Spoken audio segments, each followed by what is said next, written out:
Né dans le royaume du Congo dans les années 1630, Zumba était le fils de la princesse Akwaltune, elle-même fille d'un roi Congo.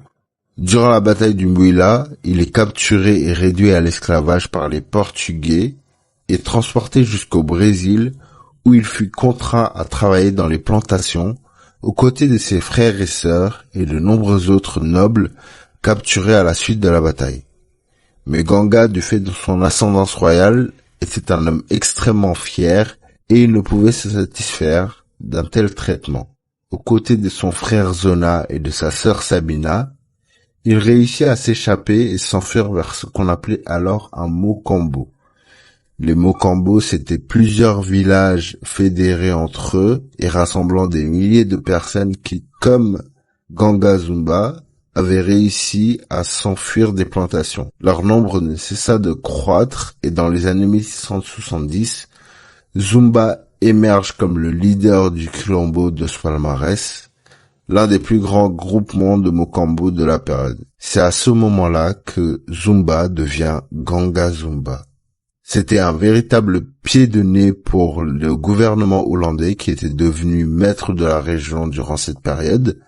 Le Brésil était censé être un territoire complètement conquis et l'existence de ce quilombo était donc une véritable humiliation pour les armées coloniales. Ganga Zumba, en tant que roi de Quilombo dans les années 1670, a mené d'innombrables attaques contre les esclavagistes et malgré les menaces répétées des autorités coloniales, le Quilombo dos Palmares a prospéré et agrandi ses rangs pendant plus de 15 ans. Une économie collective basée sur l'agriculture, le commerce et la propriété foncière communautaire y est mise en place. Tout cela était en grande partie chapeauté par Ganga Zumba lui-même. Inquiet de voir prospérer ces bandes de brigands et d'esclaves fugitifs, les Hollandais entrent dans la danse en 1644 et entreprennent des expéditions punitives. Ils échouent à 2 reprises, mais après la restauration de l'autorité portugaise en 1654, d'autres tentatives vont se succéder.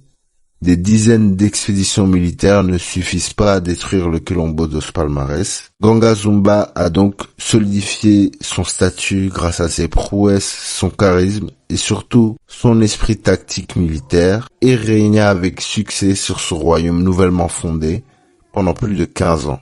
Il est toujours célébré et reconnu comme un des héros et fiers défenseurs de la liberté dans l'histoire du Brésil.